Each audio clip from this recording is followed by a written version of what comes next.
우리 다 같이 시간이 되었습니다. 다 같이 사도신경으로 신앙 고백하심으로 주일 예배 하나님께 드리시겠습니다. 나는 전능하신 아버지 하나님 천지의 창조주를 믿습니다. 나는 그의 유일하신 아들 우리 주 예수 그리스도를 믿습니다. 그는 성령으로 잉태되어 동정녀 마리아에게서 나시고 본디오 빌라도에게 고난을 받아 십자가에 못 박혀 죽으시고 장사된 지 사흘 만에 죽은 자 가운데서 다시 살아나셨으며 하늘에 오르시어 전능하신 아버지 하나님 우편에 앉아 계시다가 거기로부터 살아있는 자와 죽은 자를 심판하러 오십니다. 나는 성령을 믿으며 거룩한 공교회와 성도의 교제와 죄를 용서받는 것과 몸의 부활과 영생을 믿습니다. 아멘. 찬송가 88장 연습하십니다.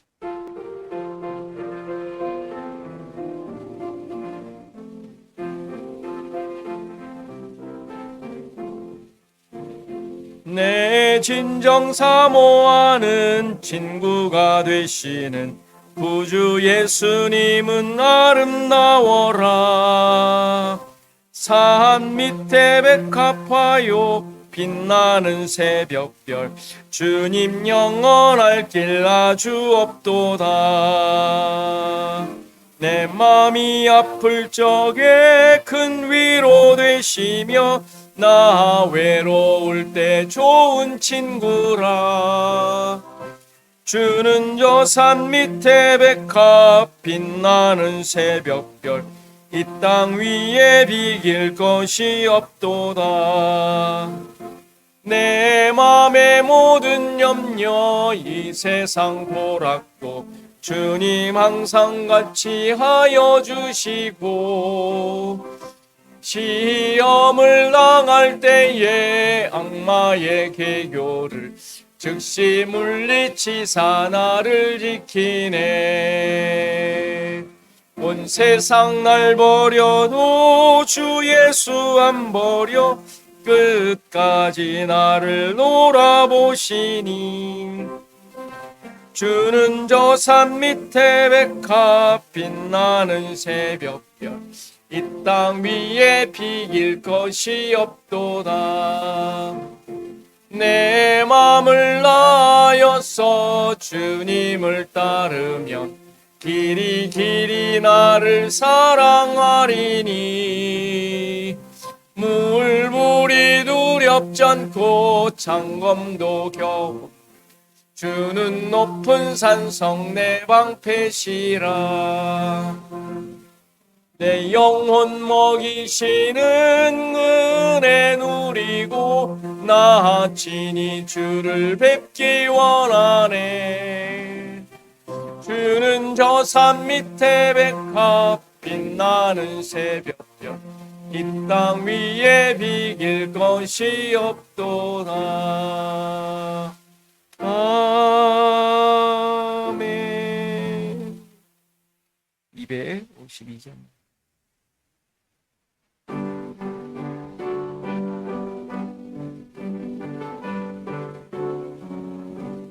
나의 죄를 씻기는 예수의 피밖에 없네. 다시 정케하기도 예수의 피밖에 없네. 예수의 흘린 피 날 희게 하오니 귀하고 귀하다. 예수의 피밖에 없네. 나를 정케하기는 예수의 피밖에 없네. 사죄하는 증거도 예수의 피밖에 없네. 예수의 흘린 피 날 희게 하오니 귀하고 귀하다. 예수의 피밖에 없네. 나의 죄 속하기는 예수의 피밖에 없네. 나는 공로 없으니 예수의 피밖에 없네. 예수의 예수의 흘린 피 날리게 하오니 귀하고 귀하다. 예수의 피밖에 없네. 평안함과 소망은 예수의 피밖에 없네. 나의 의는 이것뿐 피밖에 없네. 예수의 흘린 피 날리게 하오니 귀하고 귀하다. 예수의 피밖에 없네. 영원토록 내 할 말 예수의 피밖에 없네. 나의 찬미 제목은 예수의 피밖에 없네. 예수의 흘린 피 날리게 하오니 귀하고 귀하다. 예수의 피밖에 없네. 같이 교독문 같이 교독합니다. 교독문 28번 시편 63편입니다. 같이 교독하겠습니다. 하나님이여, 주는 나의 하나님이시라. 내가 간절히 주를 찾되 물이 없어 마르고 황폐한 땅에서 내 영혼이 주를 갈망하고 내 육체가 주를 악몽하나요. 내가 주의 권능과 영광을 보기 위하여 이와 같이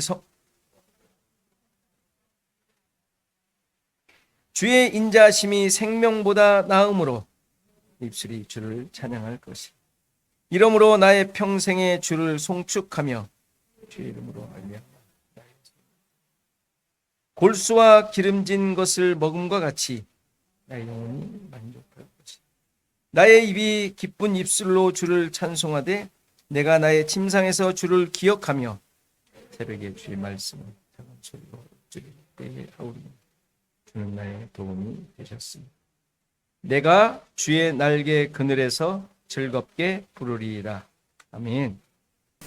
선영전에 기도하시겠습니다.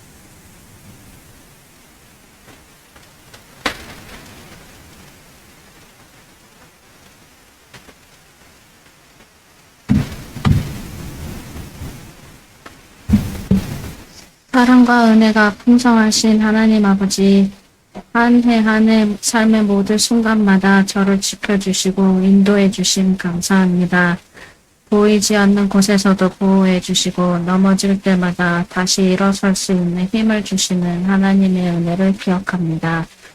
때로는 지치고 흔들릴 때도 있었지만 제 곁에서 길을 밝혀주시고 바른 길로 이끌어 주시는 주님 감사합니다. 하나님께서 제 삶을 인도하시기에 오늘도 희망을 품고 열심히 살아갈 수 있음을 고백합니다. 새로운 날들과 앞으로의 시간 속에서도 하나님을 의지하고 작은 일에도 감사하는 마음을 잃지 않게 하여 주시고 늘 함께 하시고 지켜주시는 주님께 모든 감사와 영광을 올립니다. 예수님의 이름으로 기도드렸습니다.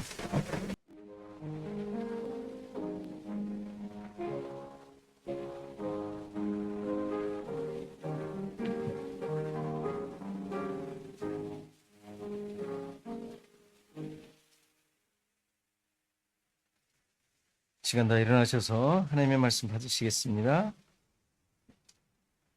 하나님의 말씀은 누가복음 13장 1절에서 9절 말씀입니다. 누가복음 13장 1절에서 9절 말씀 제가 공독해 드리겠습니다. 그때 마침 두어 사람이 와서 빌라도가 어떤 갈릴리 사람들의 피를 그들의 제물에 섞은 일로 예수께 아뢰니 대답하여 이르시되 너희는 이 갈릴리 사람들이 이같이 해 받음으로 다른 모든 갈릴리 사람보다 죄가 더 있는 줄 아느냐? 너희에게 이르노니 아니라. 너희도 만일 회개하지 아니하면 다 이와 같이 망하리라. 또 실로암에서 망대가 무너져 치어 죽은 18사람이 예루살렘에 거한 다른 모든 사람보다 죄가 더 있는 줄 아느냐? 너희에게 이르노니 아니라 너희도 만일 회개하지 아니하면 다 이와 같이 망하리라. 이에 비유로 말씀하시되 한 사람이 포도원에 무화과 나무를 심은 것이 있더니 와서 그 열매를 구하였으나 얻지 못한지라. 포도원 지기에게 이르되 내가 3년을 와서 이 무화과 나무에서 열매를 구하되 얻지 못하니 찍어버리라. 어찌 땅만 버리게 하겠느냐. 대답하여 이르되 주인이여 금년에도 그대로 주소서. 내가 두릅하고 거름을 줄이니 이후에 만일 열매가 열면 좋거니와 그렇지 않으면 찍어버리소서 하였다 하시니라. 아멘. 주가 보이신 생명의 길 찬양하시겠습니다.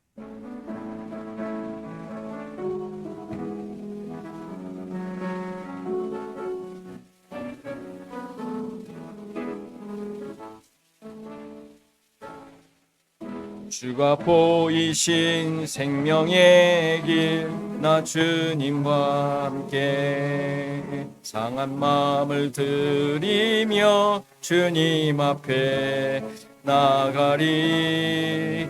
나의 의로움이 되신 주 그 이름 예수. 길이 되신 이름 예수. 나의 길 오직 그가 아시나니 나를 단련하신 후에 내가 정금같이 나오리라.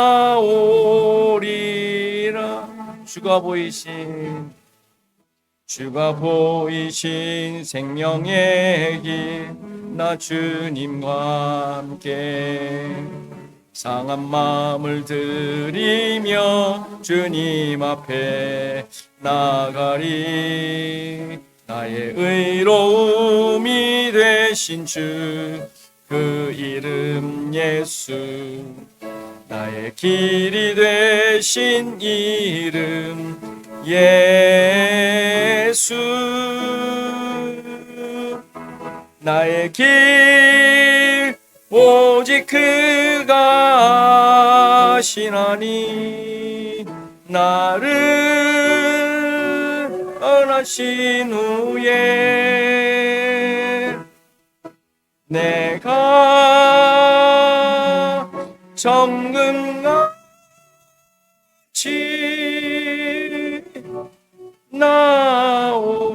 나의 길 오직 그가 아시나니 나의 길 오직 그가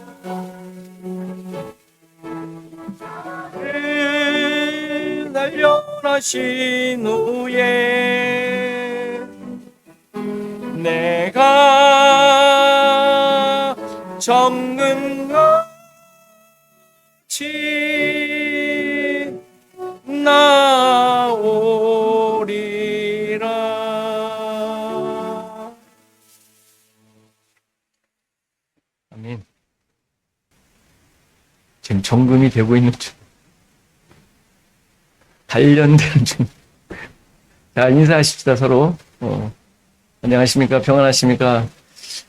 자, 땡겨서 해피가 아닌가요? 응? 무슨 날이죠? 해피 메모리얼 데이.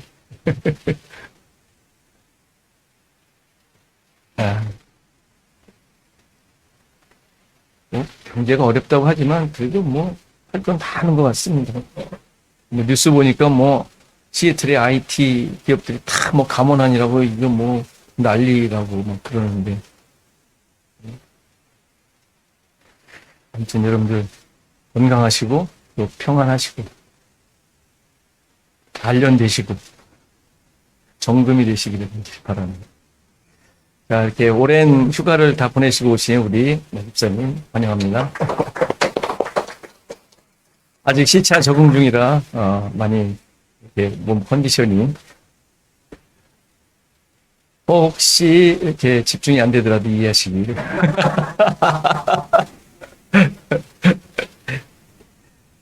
또 뭐, 이모 저모 또 이렇게 또 가족들과 또는 개인적으로 시간을 내시는 분들이 있는 것 같습니다. 기도가 필요한 분들 기도해 주시고. 뭐 어제 들었는데 우리 권사님, 집사님 그 사업체를 포클랜드 쪽으로 다 그 두 개를 처분하고 포클랜드 쪽으로 옮기셨다고 합니다. 가까운 쪽으로, 집에 가까운 쪽으로. 어쩐지 권사님의 얼굴이 이렇게 알고 나니까 환해지신 것처럼 보이는 건지. 그래서 뭐 걸어서 한 30분 동안 이렇게 오셔도 되는 정도로 가까운 데 옮기신 것 같습니다. 예전 우리 예배 드렸던 장소 있죠? 포클랜드 교회, 그 미국 교회. 그 맞은편 쪽에 있는 몰이 쭉 있거든요. 스타벅스부터 뭐 세븐일레븐 쭉 있는데 그게 있는 클리너. 혹시 그 지나가실 일이 있으면 그 길에 104가인가 그런데 잠깐 들리셔도 그 세이프웨이 못 미쳐서 있는. 옛날에 거기 우리가 살았더랬는데. 맞습니다. 네. 도미노 피자 있는. 그렇습니까? 거기? 맞아요. 네, 바로 옆입니다. 도미노 피자.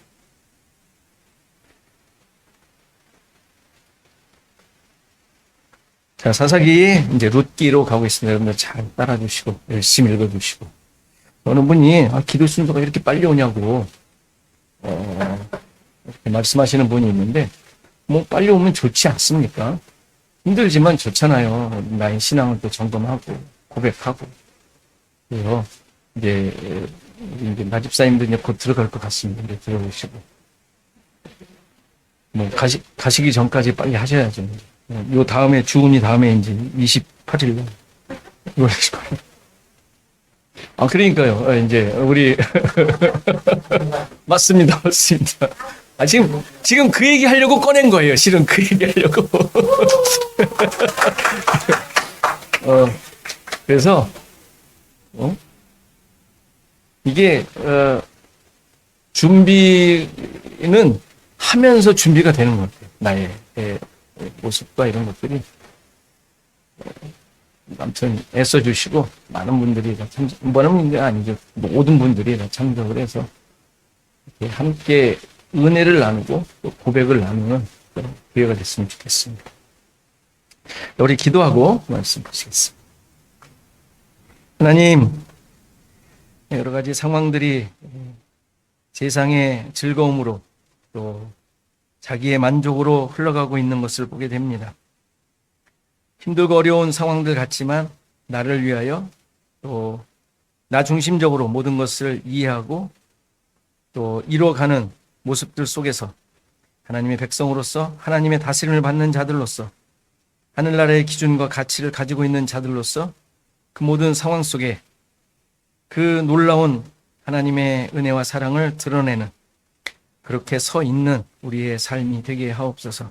흔들리지 않게 하시고 믿음에 굳건히 서게 하시고 도대체 그 가치가 나의 삶 속에 어떠한 의미를 갖고 있는지 또 하나님의 그 일하신 구원의 성취 속에 어떠한 자리를 잡고 있는지 잘 깨닫게 하시고 또 나의 삶 속에 잘 적용하게 하셔서 나의 온전한 삶을 통하여 하나님의 살아계심만 하나님의 이끄심만 드러나는 우리 시애틀 주원학교의 모든 삶이 되게 하옵소서. 이모저모 흩어져 있는 또 그 자리하고 있는 또 상황에 적응하고 있는 우리 지체들 붙잡아 주시고 그곳에서 하나님의 일하심을 보게 하시고 중심이 흔들리지 않게 하시고 또 말씀에 바로 서서 말씀이 살아있는 말씀의 그 빛에 그 비추는 곳에 서 있는 삶이 되도록 하나님 도와주옵소서. 오늘도 말씀을 통하여 우리 자신들을 깊이 돌아보며 어두워진 부분들을 찾고 깨닫고 내려놓고 또 빛의 자녀로서 걸어가기를 소원합니다. 도와주시고 깨닫게 하시고 다짐하며 바르게 설 수 있도록 인도하옵소서. 감사하고 예수 그리스도의 이름으로 기도하옵나이다. 아멘. 자, 오늘 읽은 본문의 비유는 읽으신 대로 여러분들이 이해하신 대로 포도원에 심겨진 무화과 나무가 열매를 맺지 못하게 되었는데, 못했는데, 그것을 찍어버리려는 주인의 의도가 있었고, 그것을 들은 포도원 지기가 한 해만 더 기다려달라.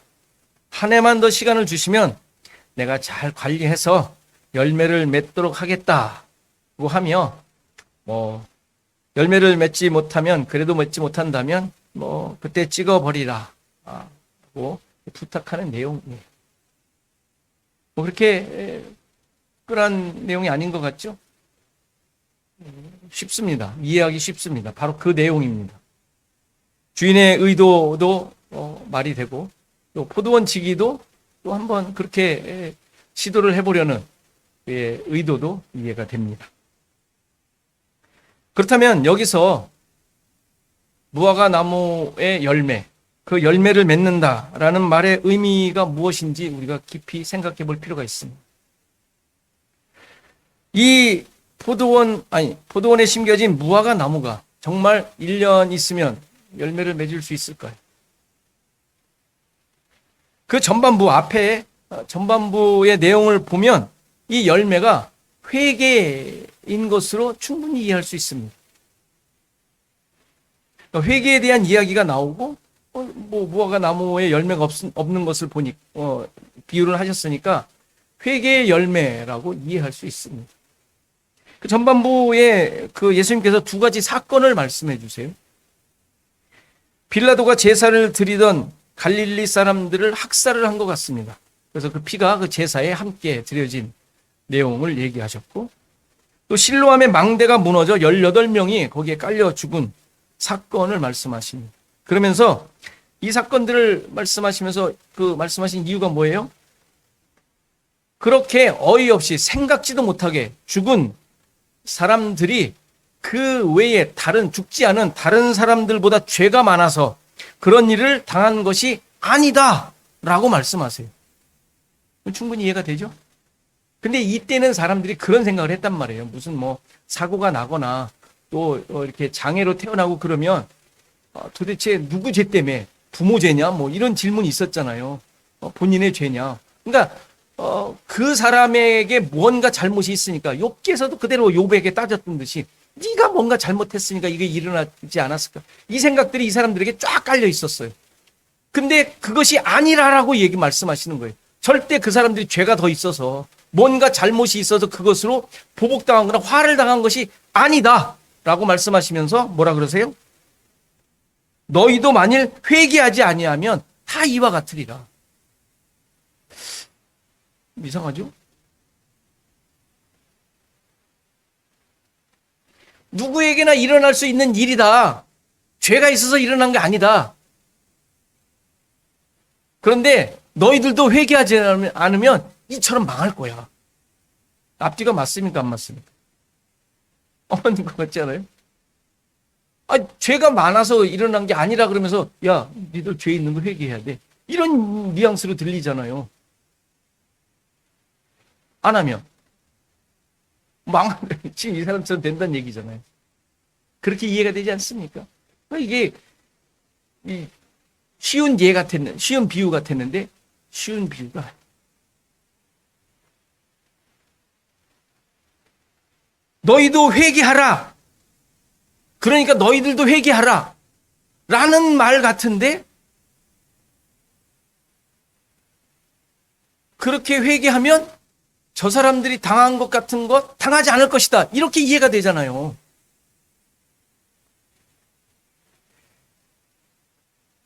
그게 맞을까요? 이렇게 이해하는 사람이 한둘이 아니에요. 우리 지금까지 그렇게 생각해 왔잖아요. 그렇죠? 세상에 수많은 사건들이 일어나는데 그것이 회개하지 않아서 일어나는 일들로 가장 그냥 머릿속에 마음속에 팍 떠오르잖아요. 그렇죠? 큰 자연재해를 당하면 죄를 지어서 회개하지 않아서 하나님을 노엽게 해서 벌 받은 것처럼 얘기하는 실없는 목사님들 있잖아요. 실없는 목사님들. 안 그래요? 제가 실없다고 했으니까 여러분들 통쾌할지 모르겠지만 성경을 그렇게 이해하고 있다니까요. 다들. 당연히 잘못된 이해. 예수님 말씀하셨어요. 하나님 절대로 그렇게 일하지 않으세요. 농담 같은 진담이지만 그렇게 하나님 일하셨으면 이 세상에 아무도 살아남아 있지 않죠. 아무도 없죠. 그렇지 않습니까? 말이 안 되는데 덥석 그렇게 생각한단 말이에요. 어리석은 것이죠. 우린 여기서 이 회개에 대한 근본적인 의미를 생각해 볼 필요가 있어요. 원어로는 메타노에오라고 합니다. 메타노에오. 이 단어는 뭐뭐와 함께, 뭐뭐 중에, 뭐뭐 안에, 그러니까 뭐와 함께 이렇게 붙어져 있는 의미를 뜻하는 메타. 영어로 말하면 with 정도 될 것 같아요. with. 거기다 in, 그 가운데, 믿을, 이런 정도의 뜻이 돼요. 메타라는 뜻이. 그 전치사와 알다, 지각하다, 인식하다, 생각하다를 의미하는 동사 노에오가 합쳐진 단어. 그러니까 안다, 어떤 인식, 자각, 깨달음 안에 있는 이런 지식과 함께하는 것, 이게 회개의 본질적인 의미, 단어의 본질적인 의미, 근본적인 의미예요. 그러니까 겉으로는 내 잘못에 대한 깨달음으로 이해를 할 수 있겠지만 표면적인 의미로는 성경에서 회개는 개인적으로 잘못한 것을 뉘우치는 어떤 도덕적 개념이 아니잖아요. 회개가. 너무 일차적으로 그렇게 해요. 그건 반성이죠, 반성. 재판 받을 때 반성문 쓰잖아요. 그렇죠? 그거죠. 그게 도덕적인 개념에. 성경은 그거를 회개라고 하지 않아요. 그게 아니라 하나님과 관계된 근본적인 깨달음을 의미해. 그렇죠. 우리의 모든 것은 하나님과 관련되어 기준을 만들고 그 기준으로 판단이 되어야 되잖아요. 따라서 알고 지각하고 인식하고 깨닫게 된 하나님과의 관계된 나의 모습을 의미하는 거예요. 회개라는 근본적인 의미가. 그러니까 여기서 알고 깨닫고 소유하게 된 지식은 당연히 하나님에 관한 거예요. 하나님을 아는 것이죠. 예수 그리스도에 대한 지식이란 말이에요. 하나님이 하신 일에 대한, 구원에 대한 지식을 의미하는 거예요. 진리에 대하여 이야기하는 거예요. 그러니까 진리를 아는 것, 그리스도를 아는 것, 하나님과 함께 있는 것. 예수 그리스도를 깨달아 임마누엘, 이제 하나님이 나와 함께 하시는구나. 내 안에 계시는구나. 하나님과 하나됨을 드러내는 것. 그런 상태, 그런 모습. 이것이 회개의 메타노이아의 의미예요. 따라서 회개는 내가 잘못한 것을 하나님께 말하여 용서를 구하는 게 아니에요. 내가 해내는 행동이 아니라 하나님의 은혜로 주어진 그리스도의 의를 입은 존재임을 알고 깨달아 그 가운데 사는 것, 이게 회개라고요. 그렇죠? 신자들에게 깨달음은 하나님에 대한 안밖에 없어요. 그렇잖아요. 뭘 깨달아요? 인생을 깨달아요? 그거는 불교에서 득도, 불교에서 하는 거고, 또 많은 사람들이 깨닫는 그거고, 우리가 깨닫는 건 하나님의 일하심, 하나님을 아는 게 구원이잖아요. 영생이잖아요. 예수 그리스도와 하나 되었음을 아는 거, 깨닫는 거. 이게 내가 무슨 명상해가지고 깨닫는 거예요? 아니, 은혜로 주어져. 그런 상태가 되는 거. 이게 회개라. 물론 잘못한 것이 있으면 기억하셔서 용서를 구하세요. 그렇죠? 당연히 그래야 돼요. 그래서 나의 잘못, 못남, 죄인됨을 고백해야 하죠. 그렇게 어리석으니까. 어리석음을 확인하는 거잖아요. 나의 잘못을 깨달았으면. 그렇죠? 내가 이런 미련퉁이군요. 그래서 어쩌다고요? 하나님 아니면 살 수 없는 존재군요. 가는 게 그게 회개라고요. 잘못 고백하는 게 아니라 단순히. 그래서 내가 하나님의 은혜로 산자가 된 것을 깨닫는 거, 그것을 확인하는 거, 이게 회개라고. 상태를 말하는 상태. 행위가 아니라. 내 존재의 의미를 확인하며 십자가를 붙드는 기회와 방법이 여러분들이 용서를 구하는 그 모습이에요. 늘 울면서 기도하는 그거가. 울고 그냥 후련해. 이게 회개가 아니라.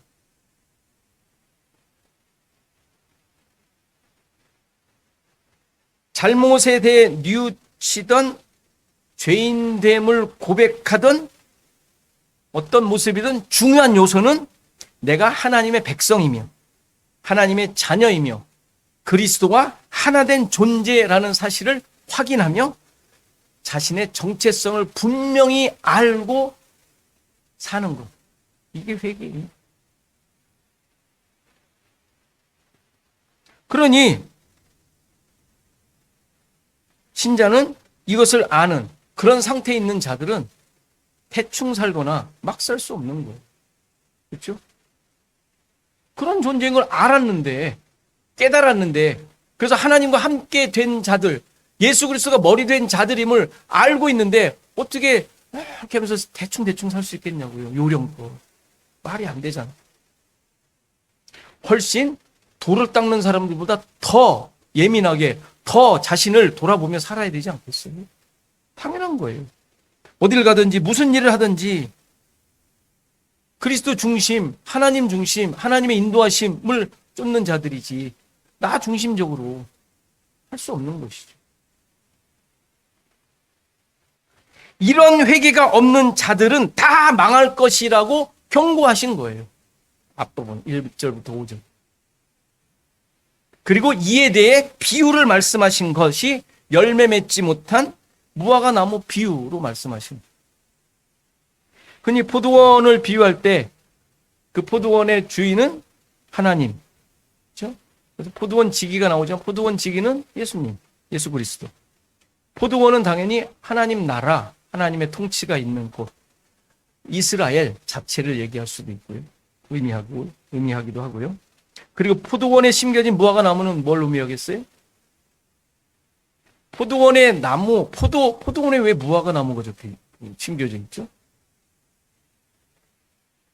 여러 가지로 생각할 수 있지만 포도원에서 그 포도를 심었는데 그 포도가 다 들포도를 맺은 그래서 다 없애버린, 갈아엎은, 그래서 무화과 나무를 심은, 무화과 나무를 접붙인 것으로 이해할 수 있어요. 이건 성경적이니까 그렇게 이해할 수 있어요. 어쨌건 중요한 건 지금 포도원에 무화과 나무가 심겨졌다는 것은 이 주인이 일부러 특별한 목적에 의하여 심었다라는 뜻이에요. 심겨진이니까 무화과 나무가 저절로 자란 게 아니라 그 포도원 주인이 일부러 특별한 목적을 가지고 심겨진 것이 무화과 나무예요. 특별한 목적이 있는 것이죠. 우리 이방인을 의미한다고 할 수도 있어요. 어쨌건 무화과 나무는 그 하나님 나라의 백성을 의미하는 것으로 이해할 수도 있고 우리 신자들을 의미할 수도 있습니다. 문제는 이 하나님 나라 백성인 성도들이 당연히 맺어야 할 열매가 없었다는 것이죠. 그러니까 앞에 전반부의 내용을 가지고 이해를 한다면 이들이 회개하지 않고 있었다는 의미가 되겠죠. 그러자 주인은 이 무화과 나무를 찍어 없애자고 했고 이 말을 들은 포도원 지기는 금년에도 그대로 두라고 하면서 자기가 두루 파고 거름을 주겠다라는 의지를 보입니다. 여기서 포도원 지기의 이 다짐이 중요한 의미를 가지고 있죠. 당연히 회개의 진정한 의미를 설명하고 있는 거예요. 이 포도원 지기는 예수 그리스도의 중보 사역을 예표하죠. 죽어야 할 존재, 없애버려야 할 존재를 살리는 일을 하죠. 그렇죠? 지금 그 의지를 보인 거잖아요. 여기서 그대로 두소서라고 했는데 그대로 두다라는 의미가 그 단어의 의미가 내보내다, 풀어놓다, 허락하다, 방면하다, 용서하다 라는 의미를 가진 단어. 당연히 포도원 지기는 이렇게 이 무화과 나무에 대하여 용서해 달라고 청원하고 있는 거예요. 그렇죠? 사면해 달라, 풀어달라, 용서해 달라. 지금 청원하고 있는 중이죠. 죄인을 중보하시는 예수님의 사역. 그렇죠? 아브라함과 모세가 중보한 모습을 연상시키는 내용.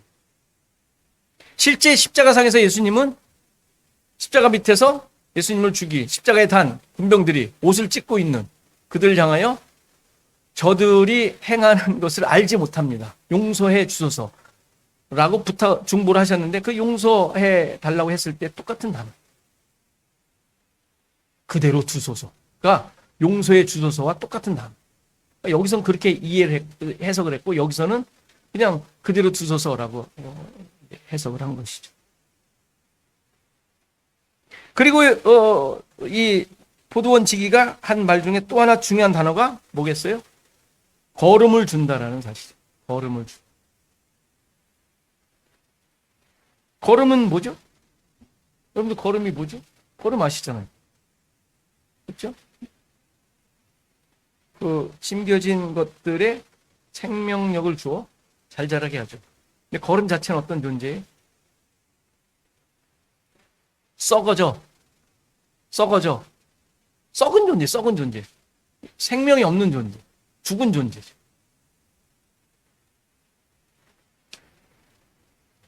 당연히 예수 그리스도의 죽으심으로 죄인이 생명을 얻고 구원을 얻게 하는 이 십자가 사건을 보여주는 내용이 거름을 준다라는 표현에 포함된 내용입니다. 그러니까 금년에도 이 무화과 나무는 열매를 얻지 못할 게 뻔해요. 그렇죠? 그러나 예수님께서 친히 이들을 위해 죽으시고 거름이 되셔서 살려내시겠다고 다짐하시며 약속하시는 내용입니다.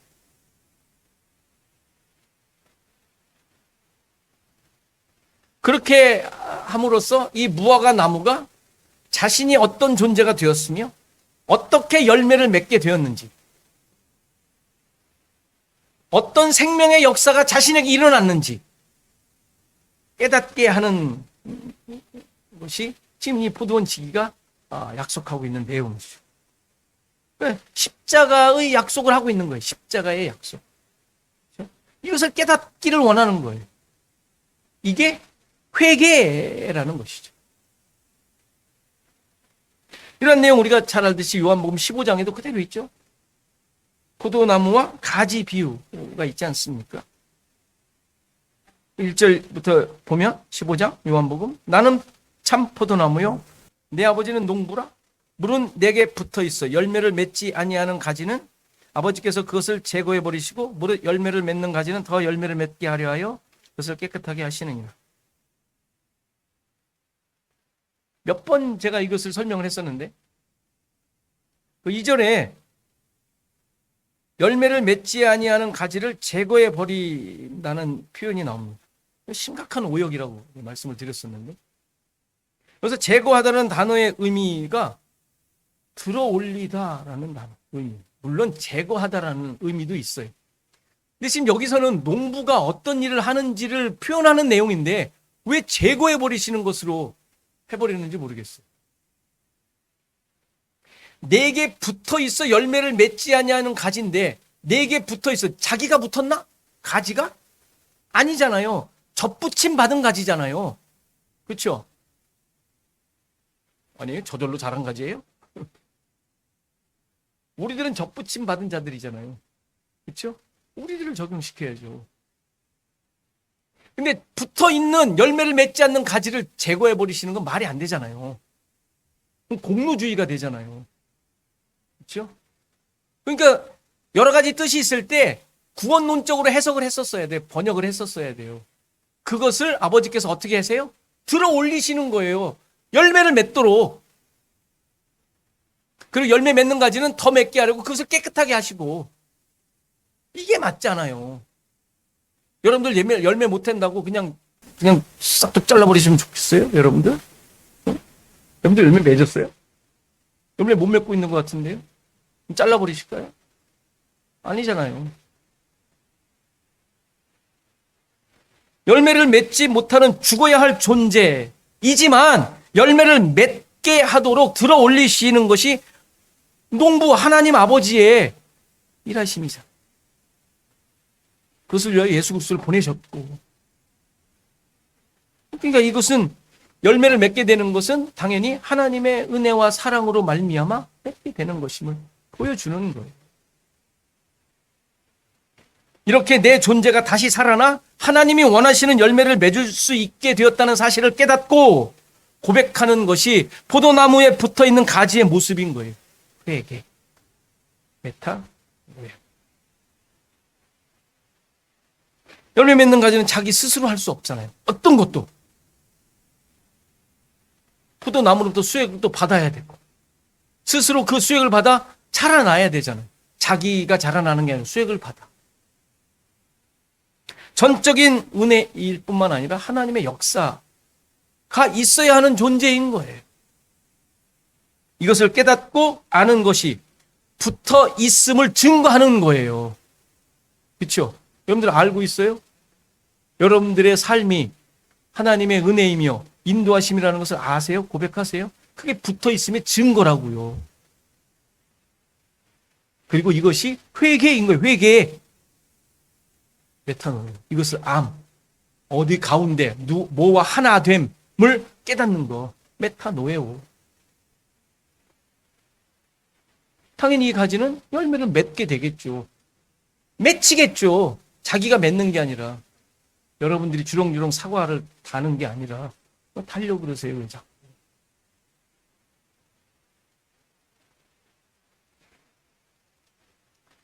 무화과 나무를 저주하는 사건이 성경에 복음서에 또 나오는데 마가복음 11장에도 나옵니다. 여기서도 열매를 맺지 못한 무화과 나무를 저주하시는 사건이 나오는데 여기서 특이한 점은 예수님께서 시장하셨다라는 말이 나와요. 배가 고프셔서 무화과 나무에 무엇이 있나 하서 갔는데 잎사귀밖에 없었다라는 것이죠. 열매가 없었어요. 근데 왜 잎사귀밖에 없었어요? 열매가 왜 없었어요? 무화과 때가 아니었대요. 그러면 그냥 물러서서 가시면 되잖아. 배고팠는데 뭐 좀 먹으려고 했더니 없어. 지금 때가 아니지. 가시면 되잖아요. 근데 어떻게 하셨어요? 이 무화과나무를 저주하셨네. 이거 어떻게 이해를 해야 되죠? 이제부터 영원토록 열매를 따먹지 못할 것이다 라는 저주를 하세요.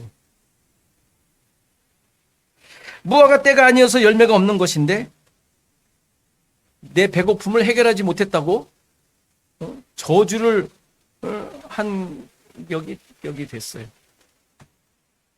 무화과나무는 당연히 이스라엘을 상징하니까 지금 이스라엘이 열매를 맺지 못한 것이 있었죠. 그 당시에 이스라엘 많은 사람들, 유대인들 모습, 율법을 가지고 있었던 그들 모습, 열매가 없었잖아요. 그렇죠? 근데 이 열매는 아직 때가 이르지 않을 게 없었던 거예요. 예수님께서 원하신 것. 그러나 아직 때가 되지 않아 이스라엘이 맺지 못하고 있었던 것. 이게 뭘까요? 예수님은 원하셨는데 이스라엘은 아직 때가 되지 않아서 맺지 못했던 것. 이것의 힌트가 그 사건 다음에 나오는 성전 정화 사건을 통하여 알 수 있어요. 그 다음에 성전 정화 사건이 나오거든요. 들어가서 마가복음 11장 읽어보세요. 예수님께서 성전에 들어가셨는데 완전히 성전이 시장통이 되어 있는 거예요. 시장바닥이 되어 있는 거예요. 그렇죠? 막 이것저것 팔고 난리가 났었죠. 환전하고. 그래서 그 매매한 자들을 내쫓으시고 돈 바꾸는 자들의 상과 비둘기 파는 자들의 의자를 둘러 엎으시면서 아주 노하셨죠. 그 꼴을 아무튼 이렇게 상상해 보면 예수님도 그렇게 하실 수 있구나. 그렇죠? 그냥 살짝 이러면 안 되지 그러면서 이렇게 했겠어요? 아무튼 이렇게 둘러 엎으셨으니까 막 이렇게 여러분들 상 엎어보신 적 있잖아요. 그렇게 하시지 않았을까? 어쨌건.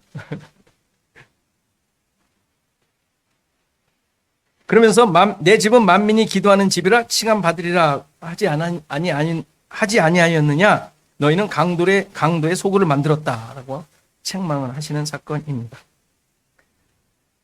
이것은 우리가 보통 성전 정화 사건이라고 하지만 실은 그들이 만들어 놓고 있는 성전을 파괴하신 거예요. 그렇죠? 성전 파괴 사건이 그들이 알고 있는, 그리고 하나님께서 율법을 주셔서 목적하셨던 성전 파괴 사건. 그렇죠?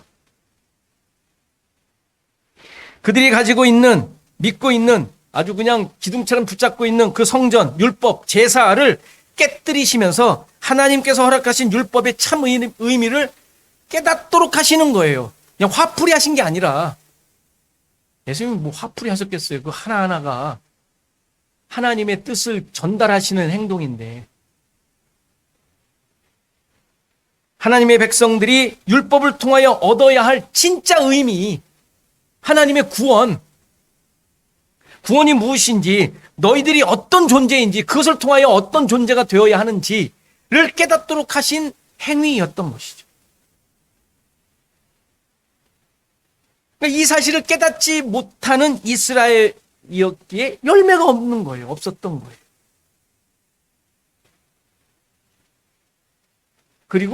그러니까 당연히 예수님의 시장길을 채우지 못하셨던 것이죠. 예수님의 양식은 뭐예요? 예수님의 양식은? 예수님께서 드시는 양식은 육신적인 것이 아니죠. 요한복음 4장 34절에 이렇게 얘기하죠. 나의 양식은, 예수께서 이르시는 나의 양식은 나를 보내신 이의 뜻을 행하며 그의 일을 온전히 이루는 이것이라. 잘 아는 내용이죠.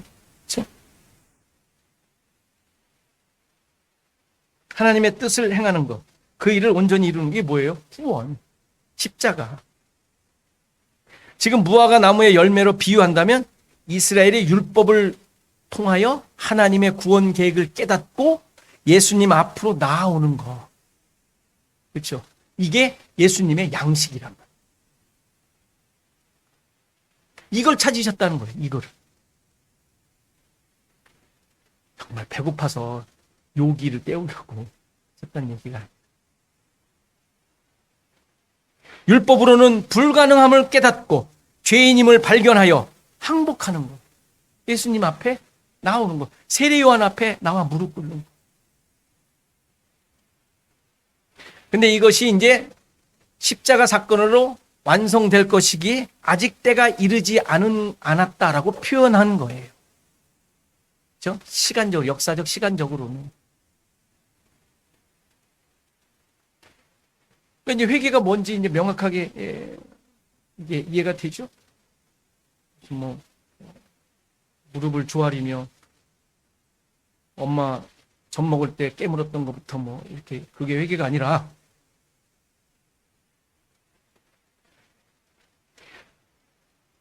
뭐 홀이라도 그냥, 홀이라는 말을 엄청 어렵게 썼는데 조그만 거라도 그냥 해야지 거기서 나온다는 그 이해도 잘못된 거지만 그게 아닌데, 뭐 그렇게 생각하며 그냥 뭐 생각 다 끄집어내서 성령께서 그걸 다 알게 해주셨다고 하잖아요. 뭐 하세요. 그거 뭐 그렇게 깨달아지는데 어떻게 할 거예요? 자꾸 보여지는데 하세요. 그러나 그걸 회개라고 하진 않아요.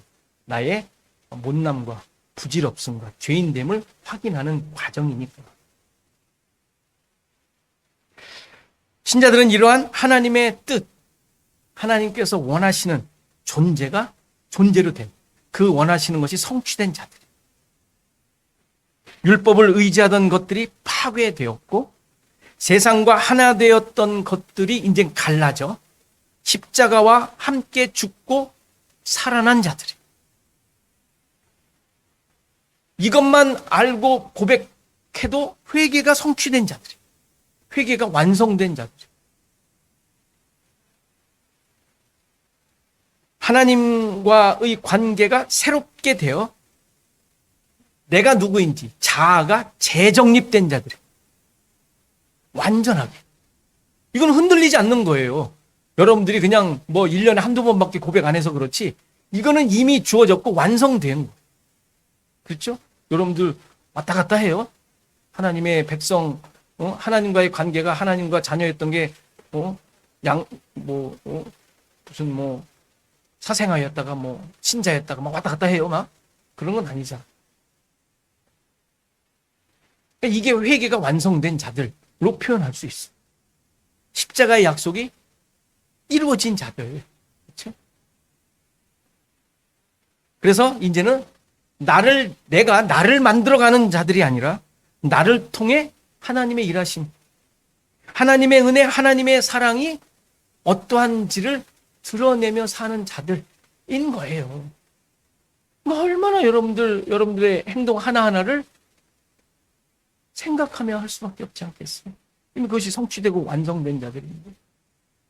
기다려야 할 자들이 아니라.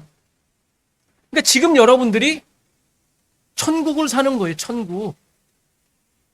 긴가민가 하면서 사는 게 아니라 이런 확신과 고백과 이 완성된 내용을 가지고 사는 자들, 메타노이아가 이루어진 자들은 이미 천국을 사는 자들이라고요. 죽어서 가는 천국이 아니라 자꾸 거기에 생각하지 마시고. 지금 천국이 아니면, 이런 것이 깨달은 자들이 아니면 여러분들에겐 천국 없어요. 미안하죠.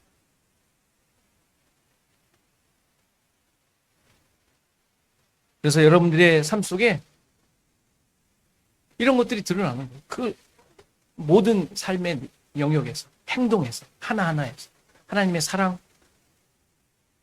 사랑도 오해하시면 안 돼요. 아무튼 하나님의 사랑, 하나님의 그 인도하심, 이끄심, 이런 내용들이 모든 순간순간마다 다 확인되며 드러날 수밖에 없는 거예요.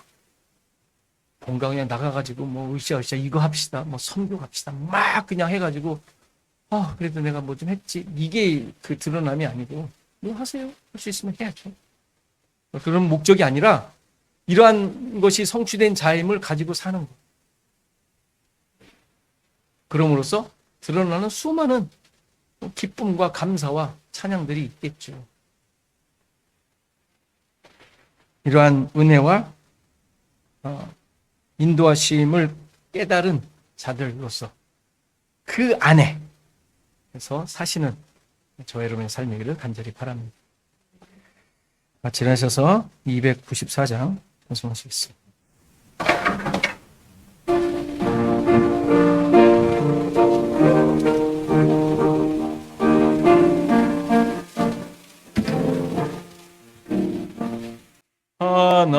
하나님은 외아들을 주시는 내까지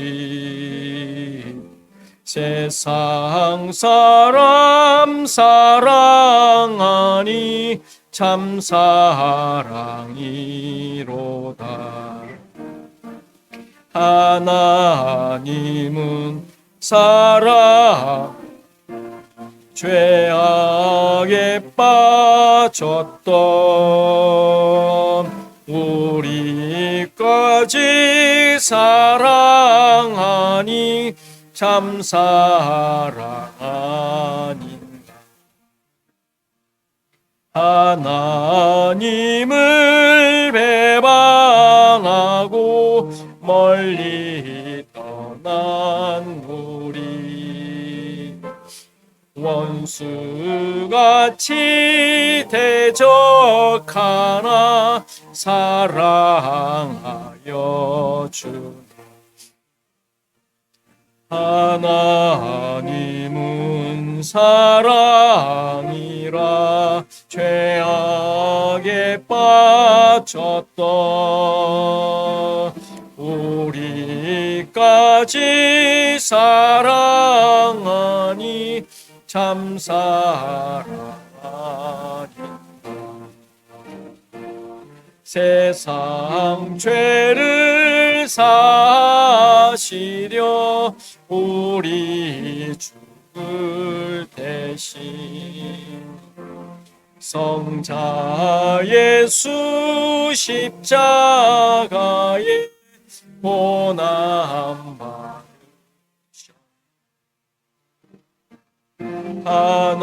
하나님은 사랑이라 죄악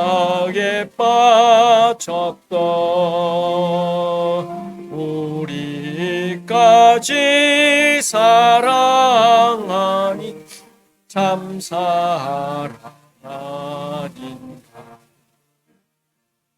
이 사랑에 감사하여 곧 주께 나오라. 온한 영혼 주께 맡겨 구원을 하느라. 하나님은 사랑이라 죄악에 빠졌던 우리까지 사랑하니 참 사랑 아닌가.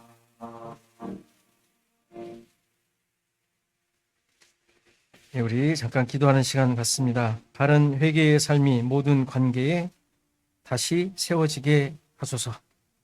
하나님의 일하심만이 나의 기준이 되고 결과가 되게 하소서. 교회와 성도를 위해 또 한국과 미국을 위해 이 시간 다 같이 기도하시겠습니다. 아버지 하나님, 오늘도 주님의 은혜를 주님의 일하심을 이끄심을 깊이 들어보며 그것이 어떻게 나에게 성취되는지 그것을 알고 깨닫고 살아가는 존재가 될 수 있는 깨닫게 하시는 삶을 이루는 때에 하나님, 하나님과 동행하는 삶, 하나님과 하나 된 삶 살게 하옵소서. 그럼으로써 나에게 주어진 모든 일들을 통해 아버지 하나님의 일하심이 무엇인지, 하나님께서 어떻게 나를 이끄시는지, 나는 어떤 존재가 되었는지 하나님 깊이 새기며 아버지 하나님 다짐하며 살아가는 죄도 될 수 있도록 인도하옵소서. 하나님, 우리를 더 살게 하시고 우리를 이끄시고 하나님의 일하심을 우리가 순종하게 하옵소서. 행복하게 하옵소서. 하나님, 그러한 존재임을 있는 것을 깨닫고 알고 나가는 죄도 될 수 있도록 도와주시옵소서.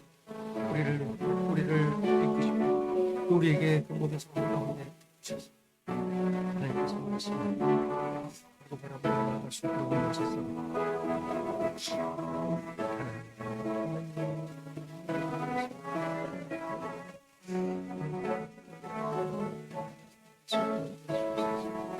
그래서 하나님을 주님이시고 그래서